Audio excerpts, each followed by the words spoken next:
All right. Hello, everybody. Thank you so much for inviting me today. My name is Zeinab Abouissa, and I'm a senior licensing manager at Georgetown University's Office of Technology Commercialization. So today my talk will be focused on technology transfer at universities, just a very brief history of technology transfer in the US, the impact that it's had over the years on the US economy, and some of the roles and responsibilities of a tech transfer office and how it could greatly benefit the researchers at the universities. So tech transfer really began around the 1980 with the enactment of the Vidol Act, which was a legislation sponsored by Senator Birch Bayh and Senator Bob Dole. And it's currently referred to by this famous quote as possibly the most inspired piece of legislation to be enacted in America in over the past half century was the Vidol Act of 1980. More than anything, this single policy measure helped reverse America's precipitous slide into industrial irrelevance. So before the Bayh-Dole Act, inventions that came out of the research labs at universities and in small businesses that were federally funded were owned by the federal government. And there was really no framework in place to manage those inventions. And out of about 28,000 patents, less than 5% of those inventions were actually licensed non-exclusively to companies for development. And companies didn't really have the incentive to seek out licenses when they didn't have any promise of any market exclusivity to develop those products. So around the time of the Bayh-Dole Act, there was a lot of congressional interest into spurring technological innovation in the US, and studies were found that actually about 1/4 on average of the amount of money that it takes to get a product to market was in the research phase. And obviously a lot of that is done at universities. And so the thoughts were that have a legislation that aligns the ownership of inventions and intellectual property with the interests of the people that own them, universities, the researchers, and the companies who would benefit from developing them. So after the Bayh-Dole Act was put in place, some of the key provisions was give the ownership of the inventions that come out of federal funding to the institution that developed that invention.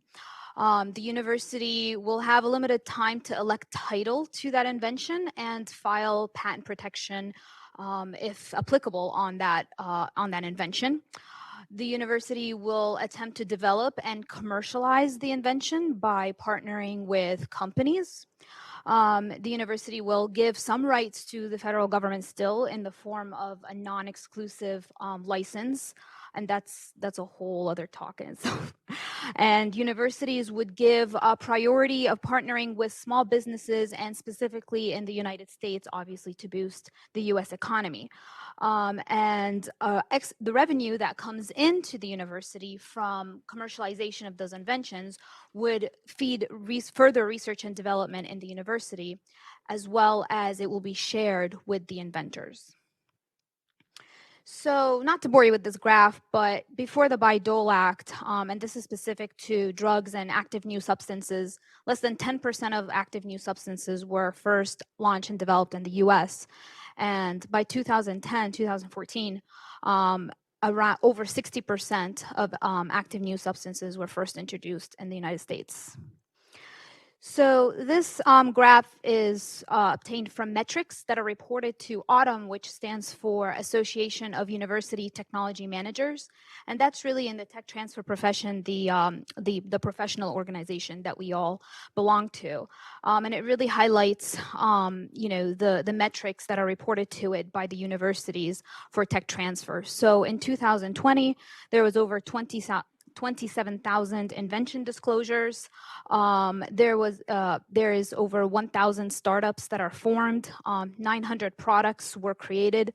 10,000 options and licenses were executed between universities and industry partners. And then this graph kind of highlights from 1996 to present day the effect of technology transfer in the U.S. So over $800 billion contributed to U.S. GDP, and 15,000 startups have been formed. Over 200 drugs and vaccines have been developed, and of the licenses and the options that have been negotiated with companies, over 70% of them were negotiated and licensed with and executed with startups and small businesses. So this slide kind of just highlights some of the products that we see day to day on the market that actually stemmed out of universities. So we have cisplatin, which is the chemotherapy drug that came out of Michigan State University, recombinant DNA technology, of course, and you know what that led to the biotech industry pretty much from Stanford.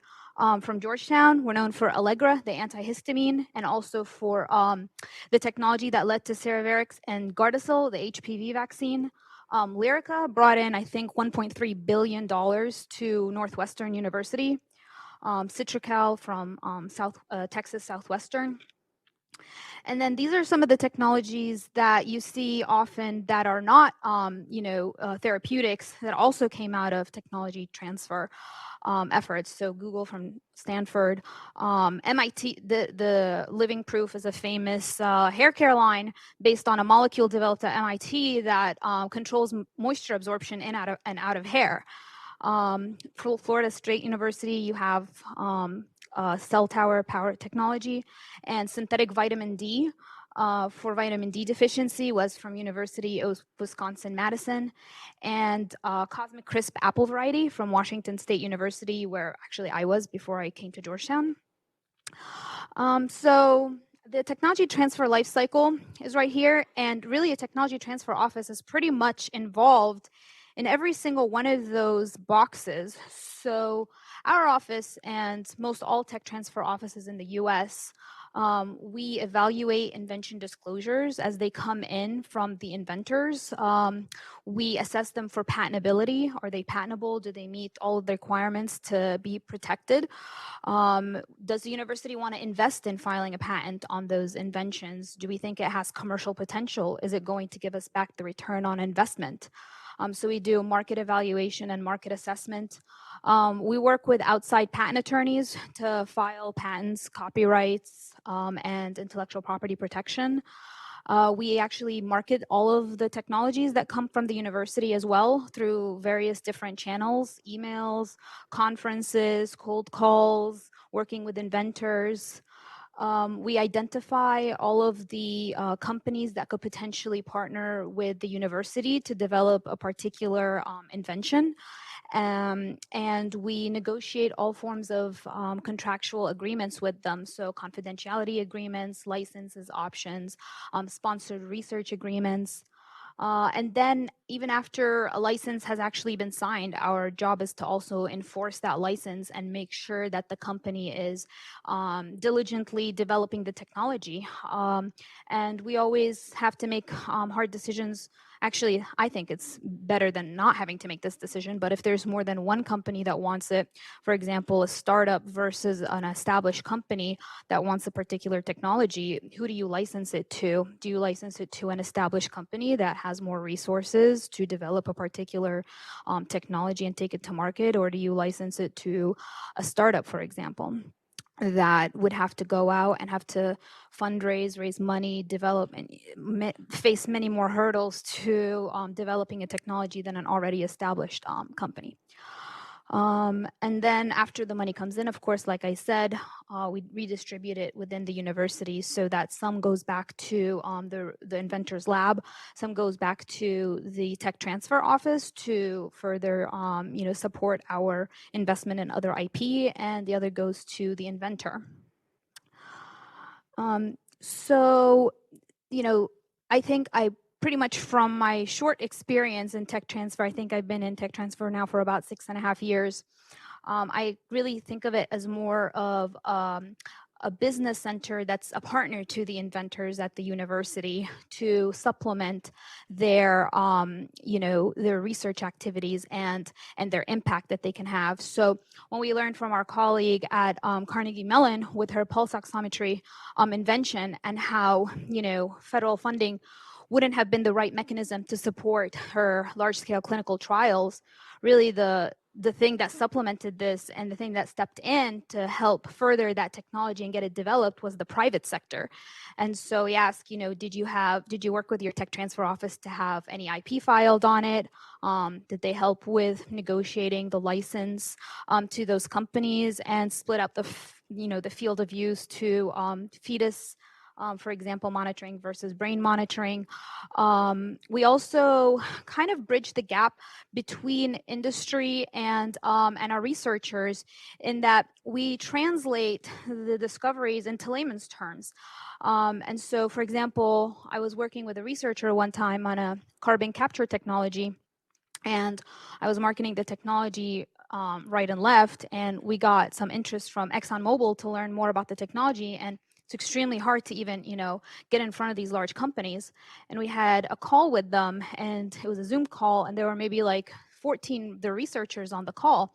And it was partly my mistake, but I hadn't really rehearsed the pitch that the inventor was going to give to that company. And it ended up that he was on the Zoom call giving them like a 40-minute research presentation, and I was just watching them drop off the call one right after the other. And I was even having a hard time trying to figure out what the value is that he was trying to communicate to that company of what his invention would be to the company. And so we coached them into sort of translating the research beyond the research paper to actually being able to express the value of their invention to the company's, mission, to their bottom line, and to the end users. So we also help to seek out funding for inventions that would otherwise face what's known as the valley of death. So, for example, maybe if federal funding is not an option and technologies need more funding to get it developed and de-risked so that it gets to private sector, we can help. At my previous university, we had a gap fund, which was, I think, about 500,000 matched with another 500,000 from a local foundation, and it would reward certain projects up to $50,000 to give it that extra proof of concept data that it would need. And one of the criteria was, well, first of all, do you have intellectual property protection on it? Have you seeked out, partnering with industry, and what was their feedback? Because if it's obviously negative feedback, then there is really no point in, putting further money into it. But if they had feedback that, if you needed just, maybe 50 more data points, or you needed a prototype development, or you needed that, then maybe that gap fund would help them get over that hurdle. So of course, we support revenue generation and job creation through startups that are come out of the universities, and translation opportunities for students. So PhD students, for example, that are put on a certain sponsored research agreement that's sponsored by a company could have internships at the company and could get hired by the companies after they graduate. And then overall, it's just promotion of culture and innovation and entrepreneurship at the universities. Really, technology transfer is really at the heart of all of that. So I encourage all of the researchers to seek out and engage very closely with their tech transfer office, because it really does open up a lot of opportunities. So yeah, thank you.